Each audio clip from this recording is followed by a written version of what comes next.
How are you guys doing? This is Dagnet. I know it's been a long time. I was waiting for the right time. I don't know if any time is ever the right time, but I figure, you know what, let me just do it today, huh? Because I keep putting it up. I keep putting it off, excuse me. But I never got a chance to sit down, or I really wasn't ready to express myself. I think now I'm ready. Many people want to know why I left America. Why did I leave America after living there for over 30 years to pack up in 6 weeks and head on back home to Liberia? Why did I make such a drastic move in such a short span of time? Well, to be quite honest, the thought about going back home, before I continue, pause. This video might be a part 1, part 2, part 3. So please take your time, sit down and watch. It may be 1 hour long, 2 hour long, but I will cut it into sections, part 1, part 2, part 3. Maybe it might become a docu-series, who knows? But let's flow. Are you with me? I hope you flow with me. Now, I've come back to where I stopped. Many people wanted to know, why did you leave? Why did you leave after living in America for all these years? And pretty much I lived more years in America. I spent most of my life in America than I did in Liberia, West Africa, which is where I was born. I didn't spend too many years in Liberia, where I'm recording from now, but I spent a lot of years in the States. And now, to be quite honest, though I moved when I made a decision, me and God, we sat down, we talked, I moved within 6 weeks. But over the years, the past 3 years or so, right before maybe Corona, I always was thinking about the thought, maybe I could move back home, maybe I can visit, maybe I can see what is there, what's not there.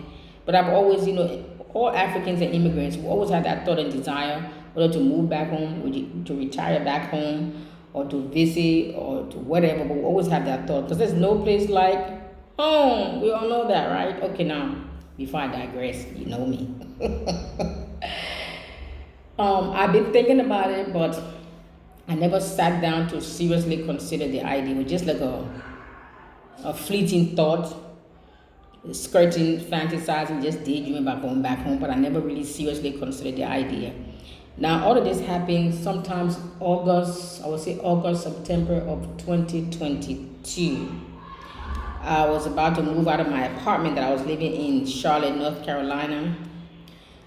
So I went to a church that I visit sometimes. Some of you might be familiar with that church.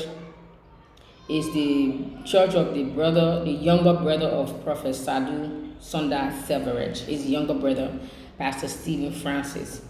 So at the end, usually when you go to this church, at the end of the service, he will ask if you need prayer for anything. You can come up front, and him and his wife will be there to pray with you. They will ask you what you need prayer for, blah, blah. So at the end of the service, I went there. I said, Pastor, I'm at a crossroad. My things are in boxes. I'm about to move out of my apartment, but I'm not sure where I'm supposed to go, if I'm supposed to go, why I'm supposed to go where. So I just need you. That's all. So he held my hand. The moment he held my hand, we began to pray. He gave some personal prophecies and stuff. I won't go into details, otherwise this video can get very long-winded. I know I'm very long-winded. But he kept saying, it's time for you to go home. Your people need you.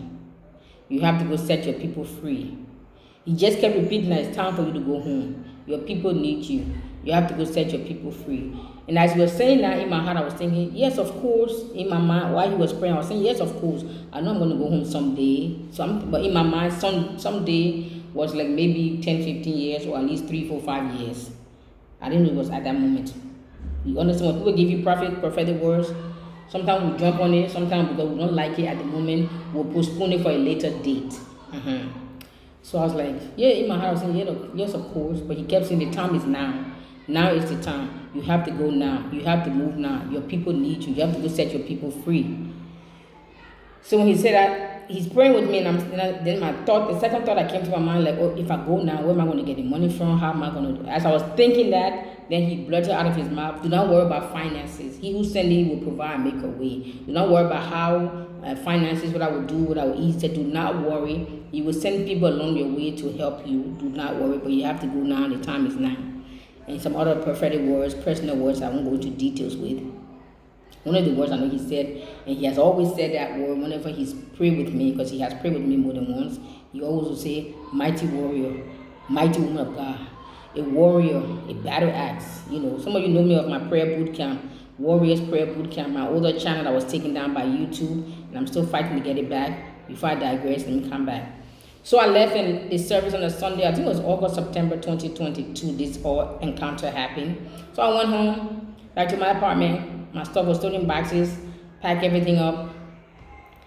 When I went home, my interpretation of that prophetic word was, oh, maybe I will, because I had moved, I used to live in Florida before I moved to North Carolina. So I was thinking, well, maybe when he said home, I think maybe he meant Florida.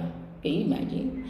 Yes, knowing for where I wasn't born in Florida, but I had lived there a few years. So I was thinking, oh, maybe he wants me to move to Florida. So I tried to talk myself, and I was thinking, well, yes, I'm going to go back home someday, but not right now, maybe in the future. Those were all the question marks, and those were all, in other words, I was trying to debate myself out of the prophecy. I was trying to argue myself, debate myself, talk myself out of it and put it into the future, the way distant future. Someday I will go back home. Not realizing that prophecy or that prophetic word was at that moment. So anyway, I packed. Instead of moving, thinking about, most of my things were already in boxes. And it thought crossed my mind too, like, maybe I can just pack these boxes, go spend 3 months or 6 months at a sister's house, give up the apartment, save some money, and just go home. I thought about that too, but I was like, nah, I don't think so. Because the reason why I said that, because I was thinking how much it would cost to live here, to relocate, all the expenses, you don't know the things, so you start talking yourself out of it. Anyway, long story short, I told I can get long-winded. Long story short, I moved out of my apartment. I went and contacted a couple in Meridian Falls that had a small little cabin up in the mountains right above the waterfall. And I talked to them, and they had somebody who was moving out, and she said, yes, you can come. And they made a deal where you can, it's like buying it, but you pay for it. That's a whole other, I don't even go into long details. That's another one. But long story short, I moved there from December. I'm moving November 5th. I moved to the little cabin in Meridian Falls, North Carolina. I think November 5th. And I went there November 5th. I moved there. I think my moving day was Thursday, Friday, Saturday. So like 3-4 days I was moving back and forth. And I finally cleared my apartment and moved in the mountains, Meridian Falls, the Prayer Mountains. Some of you are familiar with it. Okay, so I moved there. Now, the first Saturday morning I slept and I woke up. Of course, I was exhausted. I live on the 4th floor in Charlotte. So holding boxes up and down the 4th floor for 3 days moving out. I think I lost 10 pounds in those 3 days, or maybe 20 pounds, because it was a lot of work. I'm not saying I did it by myself. People helped me, but it still is a lot of work. If you don't have the money to hire the moving company, I worked up and down, up them steps, holding boxes, holding things. So when I finally hauled the last bags and I drove to my cabin in Meridian Falls Friday night, I was so tired and exhausted. I didn't even pray, nothing. I just hit the bed. Once my head hit the pillow, I don't even know when my head hit the pillow, but I was tired and I slept. I had another encounter in some dreams that ties into this prophetic word he gave me. I'm not going to go there because that dream would be too long to go to. This video might go to 3 hours so. But when I woke up that Saturday morning, I woke up, showered, gave Angel something to eat. If you don't know who Angel is, my little white-looking Pomeranian. Gave her something to eat, and I sat down. There's a couch in the little cabin. It's more like a tiny home. I sat on the couch, and when you sit on the couch, like how I'm facing, you can see the waterfall straight through there's a French glass door. So I put up the blind, I sat down, and I was just hitting my coffin and just looking at the waterfall. And out of nowhere, this unquenchable, burning desire to want to go home to Liberia. I don't know where it came from. It's like somebody just opened up a faucet over my head and just literally overnight or right there on the spot just baptized me with this radical love, desire, and passion and drive to go home. It's like nothing could stop it. I just could not. It's like it possessed me. It's like it was a possession, an obsession, a desire so strong. Nothing could break it. I couldn't even talk myself out of this one. So I was like, but this is strange. I just moved here. Why am I desiring to go home? If that was the case, I could have just moved from my apartment, spent some weeks at the sister's house, and just moved. But I could have done it, but I didn't do it because I was talking myself out of the prophecy, thinking and hoping the prophecy for a few years down the line. So I just maybe it's just a desire, but I know that particular desire was too strong for me to just dismiss it like a fleeting thought, like it's just a daydream. No, it was not a daydream. It was so strong, but I still toss it aside and dismiss it. But every day as I'm unpacking and trying to organize and decorate my new tiny home, the desire was just increasing and increasing and increasing. I couldn't shake it. I didn't share this one with nobody. I kept that to myself. I said, this is strange. Why am I having this desire? I mean, I've been in this country over 30 years. I've thought about going back home occasionally off and on over the years, but I've never had this desire, passion, and drive that is so strong, like something is pulling me. Like I will get no rest until I land in Africa. That's the kind of passion and desire and drive that was pulling me. So after struggling with this all of November, most part of December, but it just kept increasing. So I sat down one day, I said, Lord, if this desire is really from you, increase it, crank it up and increase it. But if it's not from me, if it's just an emotion, I'm being emotional, sentimental, I'm just daydreaming, it's just a fleeting thought, quench it. I should have never prayed that prayer, because he cranked it up to another level that I couldn't turn it down. I told him, I said, turn it up. Give me no rest and no peace until my foot land in Liberia. Don't stop this desire until I touch ground. If it's from you. Well, I should have never prayed that prayer. Or should I have? He cranked it up to a whole nother level. It was like 24 hours, 7 days a week. All my thoughts, my daydream, my desire, my emotions, my feeling, it was so intense and so strong, like a strong addiction, obsession. I couldn't think about anything else but being home in Liberia. Not only that, there is no amount of money then and now that you would have given me to bribe me to stay in America. That's how the desire was so strong. The desire was so strong. I couldn't fight it. Then I said, okay, Lord, that was first week in December. Second week, so I said, okay, Father, I got it. I accept it. I'm gonna go. But to go home, you gotta get your passports, apply for your American passport and all of these go through. And at that time, moving to a new place, I had to give a huge down payment deposit. Then I had to roll my first rent for November, my rent for December, light bill, all kinds of bill, insurance, and all those stuff. So I don't spend everything. I was like, hello. I said, so but this is really from you. The money to even get the passport, I said, you're going to have to pay for my passport or somehow give me my passport. And I will take that as a 100% sign. Like, it's time for me to go. As if all those desires was not enough sign. I was being like Gideon. And that was it. So I went to bed and I had a dream. In the dream, I was telling a particular sister that I have a desire to go home, but I don't have the money for the passport. In the dream, yes.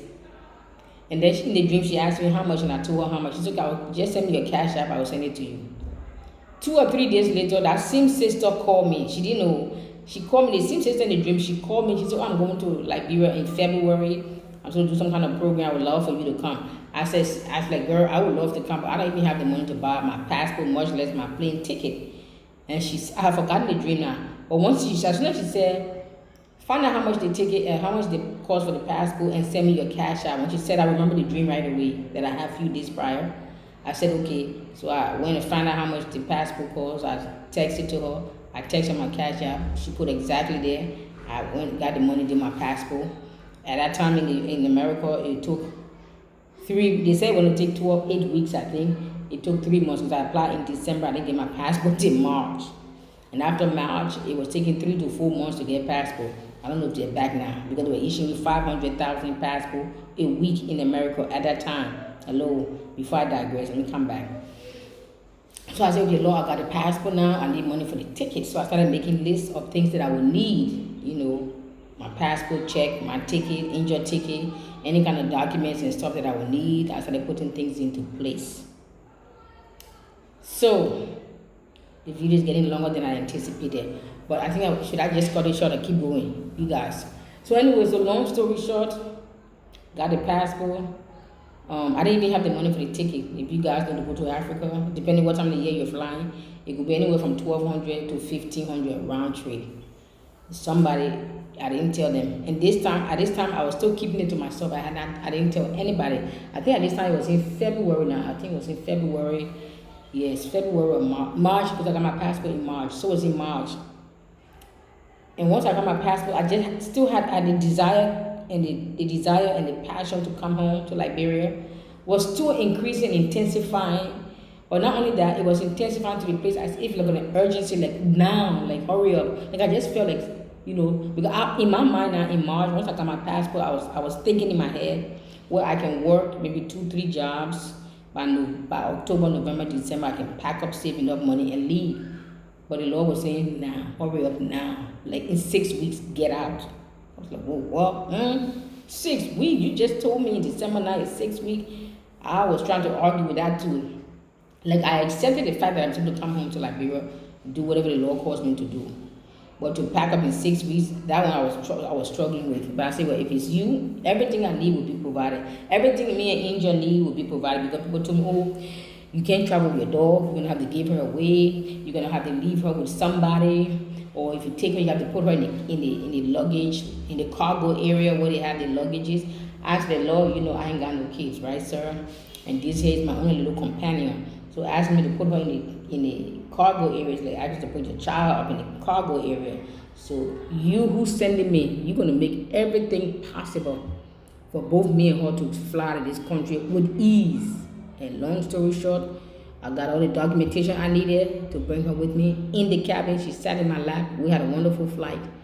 Well, not quite. There were some bumps in the road. I might have to make another video off of that. So, and I was like, okay, Lord, you want me to move and leave in 6 weeks? I don't have enough money and this and that. So I was just sitting on that same couch in Moravian Falls, and I was praying in the spirit and just looking around. So I need you to give me ideas or ways or how to get money or something to get out of here in 6 weeks, because I ain't got that kind of money to just up and move. Because up and move, you got to find a place to stay, food to eat, all the transportation. You got to think about all of this stuff. As I was praying, I looked out the window, I looked at my car. I had a pretty nice car. It was already paid for. I had a Volkswagen Passat 2015. I was the only owner. I purchased it brand new. And it was already paid for. At that time, I only had like 55 out of 50 or 55,000 or 58,000 miles, which is very low mileage for the age of that car. 2015 Volkswagen Passat TDI something. At that time, it was the top of the line. At the time that I purchased it. Thank you very much. Then they're talking, because my plan was to ship my car, but then I was debating. I know Africa's road. I know most of Liberia's road is not paved, it's bumpy. That kind of car I bring here with damage. You need a 4-wheel drive, SUV, truck, something that can handle Africa's rugged road. Not the kind of car I was driving in America with a smooth paved roads. So the thought came, boom, sell the car, use the money to transport yourself and enjoy your things. Bam! Once I got it, I said thank you. And I sold it. Got the money I needed. Called a guy who shipped things to Liberia, backs up everything, because I didn't plan on shipping any furniture. So I didn't bring any furniture. There's only one furniture I really brought, my pretty orange chair. Most of you know that pretty bright orange chair. I love that my orange chair is sitting right there looking at it. That's the only furniture, but everything else was in boxes. Mattresses and stuff, all those things I gave it away. I didn't bring any furniture, just my clothes, my appliances, not all my appliances, no appliances, excuse me. My juice machines, smoothie, some dishes, some pots, some utensils, all my glass mason jars, because I need them for my juice and candy. So, and clothes and shoes and handbags and books upon books, my laptop, my computer. So I brought just those things. I didn't bring any household stuff. My printer, computer, laptop, my other machines that I use. You know, sometimes I design these kind of t-shirts and stuff. I didn't design this particular one, but I do these kind of things. So the machine that I can use to do that, I brought it. Some of the supplies to make my t-shirts and coffee mugs and stuff. I brought all my office supplies, pens, and all those stuff. Even this right here. I just put this in a box. This came from America just like that, and I just put it in a box and brought it with me. You know that to my office. Just to let you know, those are things that I brought with me. So long story short, me and Angel, we don't find ourselves up in Liberia. And now that I've gotten here, I see why he brought me here, and I'm very happy and grateful. So I think that's part one. Let's start with part two since I've been here. Since I've been here, I'm really enjoying my life. Everything is not perfect, but even Jesus never said everything would be okay either. Remember, we're looking for perfection. He never promised us perfection. So now that we're here, what I really enjoy doing now, I go to the field. You know, you can walk around your neighborhood. You can see one big massive mansion or edifice, and right next to it is some kind of zinc shack. You walk down a few feet, another huge 2 or 3 story massive mansion edifice, and a little mud hut. That's how the neighborhoods are. It's so strange and surprising. Like in America, you see all those big mansions. They are in their own little compound, gated community. Not here. You will see a massive mansion right in front of it, or behind it, or right next to it. 2 or 3 zinc shacks, or zinc huts, or mud hut. You walk down a few more feet, you see another massive mansion and another zinc shack. I'm just like, my goodness, I can't even see myself living in that kind of house around people like that. Anyway, so I used to live in an area called Marshall Island or Marshall Highway in Liberia when I first moved. And the house that I moved in was another nightmare. Would be another video for another subject. Hello. It wasn't smooth when I landed here, but I knew all of those little fight back and push back was a sign that I'm supposed to be here. So when we moved here, me and Miss Angel, I started going around my neighborhood, people living in the zinc shacks and the mud hut. I took my camera and I went to begin to interview some of them and talk to them, find out their life story, why they're living like that, and how I can help them. And some of their videos, I recorded it and I put it on there. There's a young man named Aaron, him and his wife, they wanted to do a coffee shop. Well, I put the video out there. Some people donated. I did my own donation, added up together. And his coffee shop, long story short, his coffee shop is up and running. It's been open at least 2 weeks, maybe 3 weeks now. I will do an update about his coffee shop. So let me just sum it up. The other young lady, her name is Abigail. She's a single mother. She has 1 child, but she adopted 2 more. I have somebody coming. Oh Lord. And once he knock on that door, Angel's gonna start. I have to come back and finish my video. Hold on, I'll be right back.